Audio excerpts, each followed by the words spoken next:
Misteri kasus pembunuhan Vina dan Eki kini perlahan mulai terkuak setelah munculnya sejumlah informasi baru yang diantaranya keterangan dari Saka Tatal yang mengaku disiksa oknum polisi.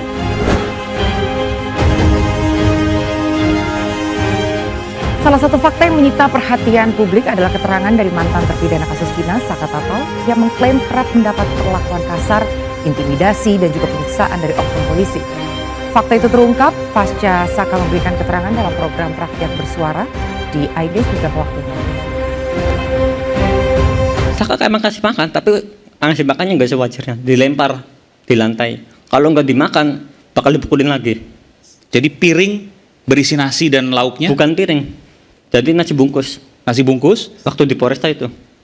Sudah dibuka karetnya, dilempar? Dilempar. Jadi berantakan? Nasi berantakan di lantai. Dan Saka makan dari lantai itu? Iya. Kalau nggak dimakan, dipukulin lagi. Minum dikasih? Minum juga pernah sempat dikasih air kencing, suruh diminum. Mohon maaf? Air kencing. Air Suruh kencing diminum. siapa? Polisi nggak tahu dari mana itu.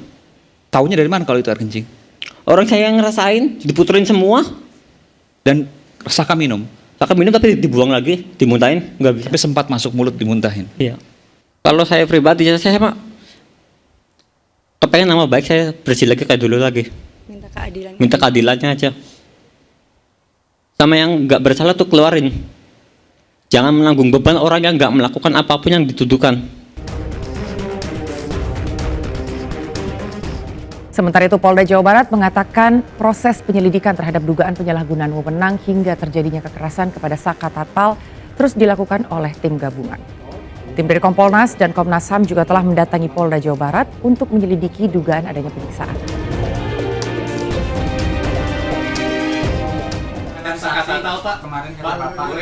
Ya, jadi kalau terkait dengan hal-hal lain, ya proses ini kan ada agak panjang ya.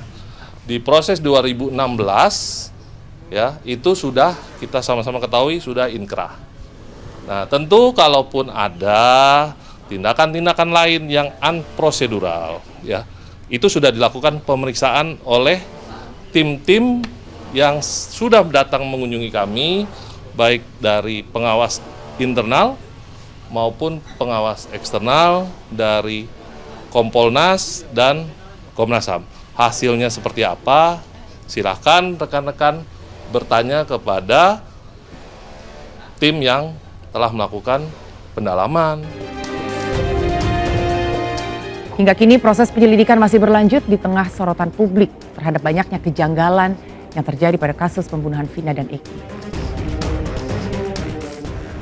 Ya, Inside Storyan mantan Menko Polhukam Mahfud MD juga ikut menyoroti kasus pembunuhan Vina dan Eki.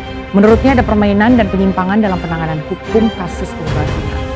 Menko Polhukam periode 2019 hingga 2024 ini mengatakan adanya permainan hukum dalam kasus Vina yang diungkap dalam kanal YouTube pribadi Mahfud MD. Dan untuk itu sebenarnya kalau saya simpel aja kalau dari sudut hukum tata negara dan sudut ilmu politik. Kalau presiden mau bisa semuanya. Kalau presiden mau bisa. Apa yang tidak bisa dari presiden? Kuncinya di tangan presiden. Apa yang tidak bisa? Kalau saya jadi presiden, ini ada kasus itu, saya minta laporan dalam seminggu. Clear. Semua aparat Harus di bawahnya. bersih. Semua aparat Kalau di enggak, bawahnya kamu pasti. seminggu udah selesai, saya ambil tindakan. Nanti. Bisa kan presiden? Nah itulah sebabnya saya berharap 10 atau 11 orang kan. Untuk pembunuhan Vina itu. Lalu diajukan ke pengadilan. Itu berita acaranya kan ada 10. Atau 11 orang. Diajukan ke pengadilan, yang 3 lari. Yang 8 udah dihukum. Nah, saya sudah muncul Vina sebelum 7 hari itu. Lalu kasus ini muncul lagi. Lalu yang dulu lari itu kemana orang? Gitu.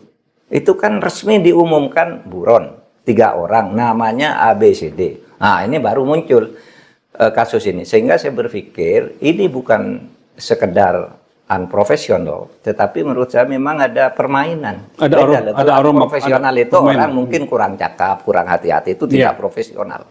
Tapi kalau ada permainan untuk melindungi seseorang atau mendapat bayaran dari seseorang untuk mengaburkan kasus, itu sudah sebenarnya sebuah permainan yang jahat.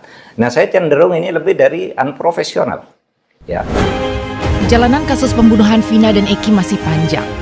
Peggy yang saat ini ditahan lakukan perlawanan. Polisi pun bersiap-siap tak hanya menghadapi pra-peradilan yang diajukan Peggy, tetapi peninjauan kembali yang diajukan terpidana kasus Vina. Apakah Peggy bersalah atau tidak? Kita kawal kasusnya bersama-sama.